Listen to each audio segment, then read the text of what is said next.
Labas, mėly tautiečiai. Lietuvių tremties dainos yra vėlyviausia karinių istorinių dainų dalis, susiformavusi Antrojo pasaulinio karo ir pokario metais. Jų autoriai dažniausiai nežinomi. Pirmosios tremties dainos jau atsirado po 1941 metų Birželio trėmimo, kaip tik prieš 80 metų.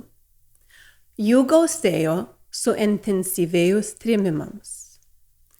Tremties dainose išgyvenimai perteikiami realistiškai. Jose aprašyti konkretūs įvykiai. Pavyzdžiui, likusiųjų tėvynėje sukurtose dainose apie tremtį dominuoja iš šalies matyti vaizdai. Žmonių grūdimas į gyvulinius vagonus, vyrų atskyrimas nuo žmonų ir vaikų, skausmas sukeltas artimųjų gabenimo į nežinomybę. O tie, kurie buvo ištremti, dvasiniai paguodai kūrė dainas jau vežant į tremties vietą. Tremties dainų bendrą nuotaiką lėmė skausmingos patirtys, prarasta asmeninė laisvė Lietuvai netekus nepriklausomybės, svetimame krašte slegiantis neįprastas nykus peizažas ir jėga slopinantis atšiaurus klimatas. Ypatingai svarbią vietą tremties dainose užima gimtojo krašto vizija. Jose stipriausi tėvynės meilės ir jos ilgesio išraiška, nenumaldomas noras į ją sugrįžti. Padainuokime visi kartu 2 tremties dainas. Dabar trumpai įsigilinę į šį dainuojamosios tautosakos žanrą, galėsime labiau įsidėmėti į dainų žodžius ir į tremtinių pergyvenimus. Pirma daina – Kur tėvynė, kur motutė.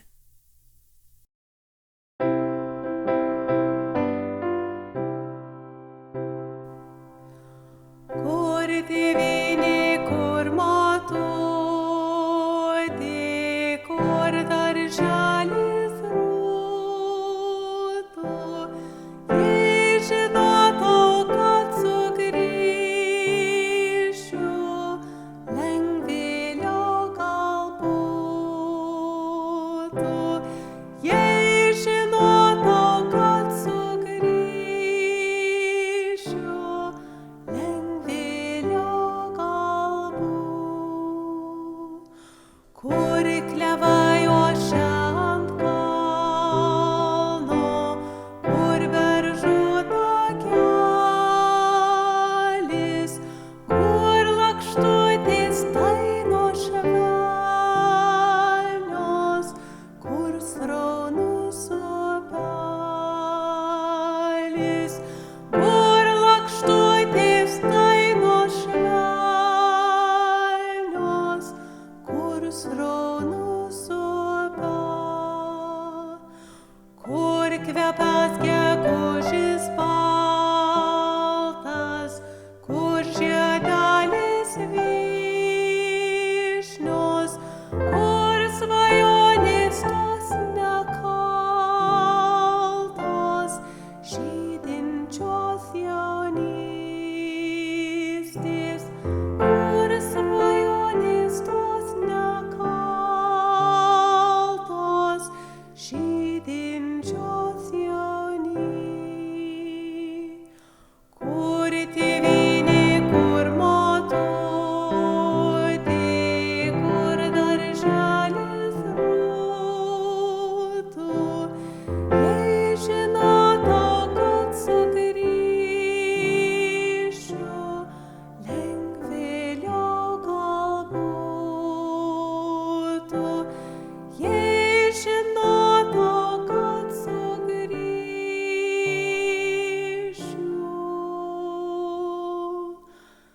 lengvėlio gal būtų.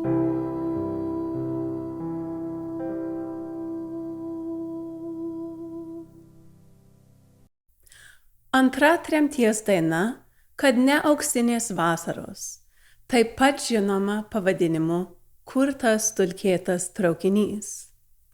Ši daina yra iš žinomiausių tremties dainų, tačiau ji gal daugumos mūsų arba seniai dainuota, arba visai nežinoma.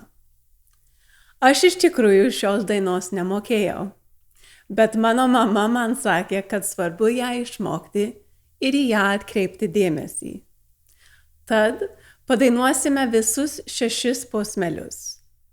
Tie, kurie šią dainą moka, galės maloniai prisiminti šeimos tradicijas, o tie, kurie mokinasi, manau, greitai susigaudysit ir galėsite įsijungti. Dar kartą kviečiu įsidėmėti į dainos žodžius, charakteristinius tremties dainos bruožus.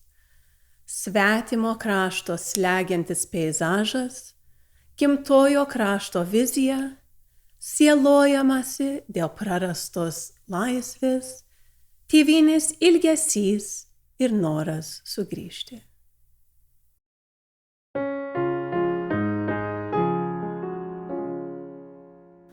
Kad ne auksinės vasaros, ne mėlynos vos ilgos, nebūtume atėję čia, kur slenka dienos pilkos.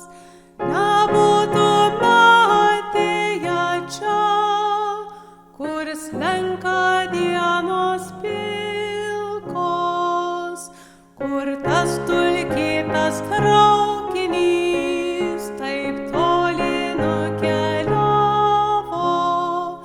Prisimenu, mamyte, aš tas pievas, kur žaliavo. Prisimenu, mamyte, aš tas pievas, kur žaliavo.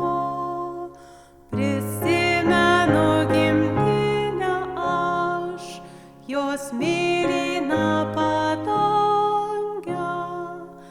Ar dar sugrįšime kada į tėviškėlę brangią?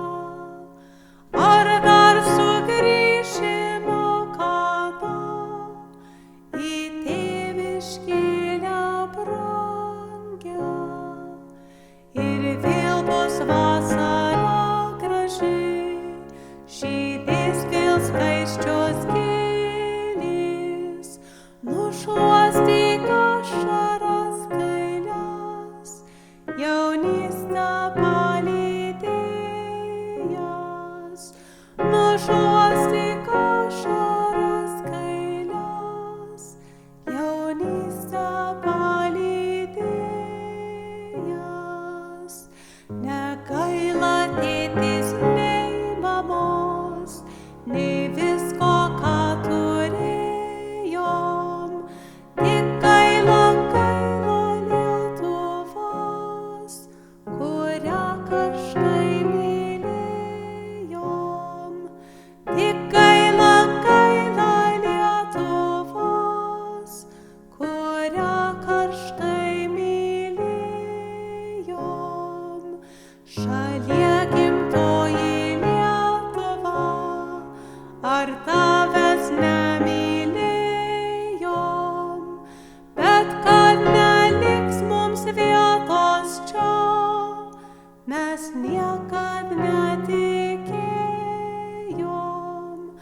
Bet kad neliks mums vietos čia, mes niekad netikėjom.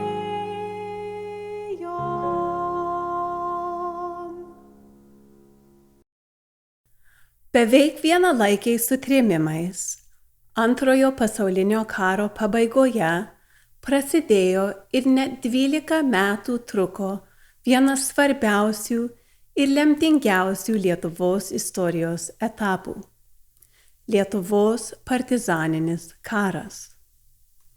Patriotiškumo idėja, meilė tėvynei ir viltis drąsino jaunuolius stoti į kovą prieš puikiai ginkluotą okupantų armiją ir kęsti alkį, troškulį, šaltį ir karštį ir aplink nuolat sekantį mirties šešėlį.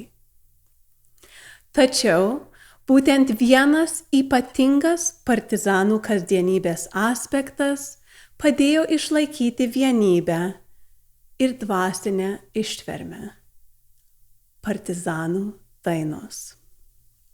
Partizanų dainos artimos tremties dainoms. Jos turi daug bendrų motyvų. Partizanų dainas galima išskirti į 4 pagrindinius tipus. Populiariausias tipas – patriotinio pobūdžio dainos. Jos skatina meilę tėvynei ir įkvėpia tikėjimo jos laisvę. Dažnai tokiuose dainose gėrimasi Lietuvos gamta ir prisimenama didinga šalies istorija. Antras gan populiarus tipas – kariškos dainos. Šios dainos skirtos kovos ryžtui stiprinti, skatina narsą ir pasiryžimą negailėti savo gyvybės dėl tėvynės laisvės ir verčiau mirti, negu vergauti užgrobėjams.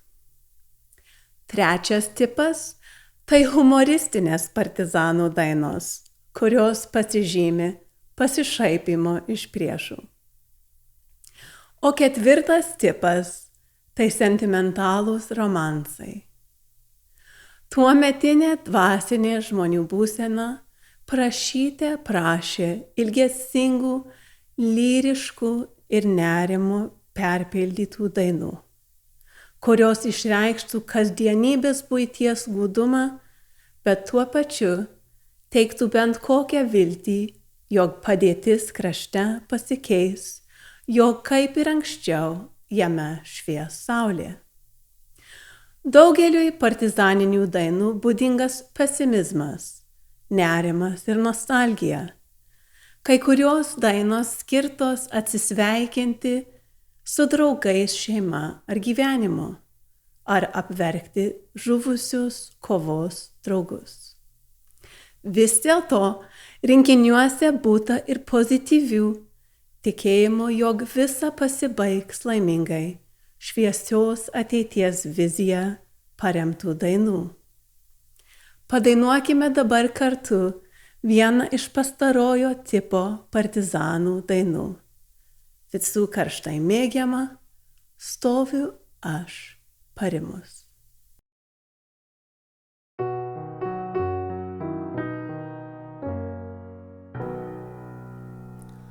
Stoviu aš parimus prie rūtų darželio, kaip paspaudęs ranką, tyliai išėjai.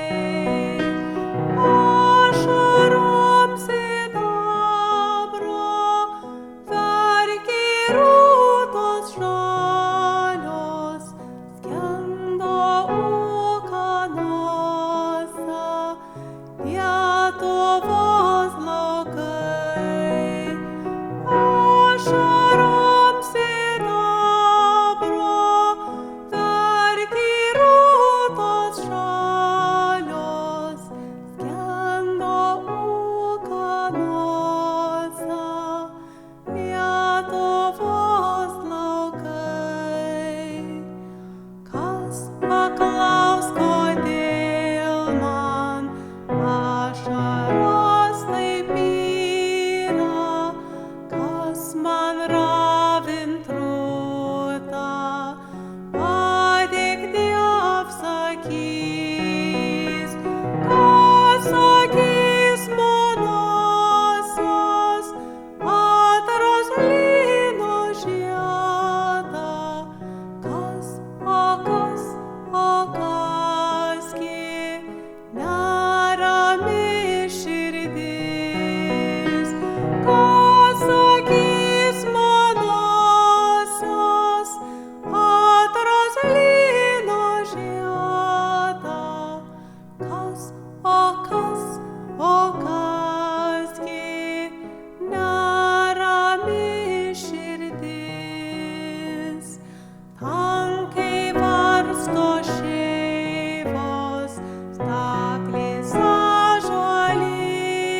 Christ your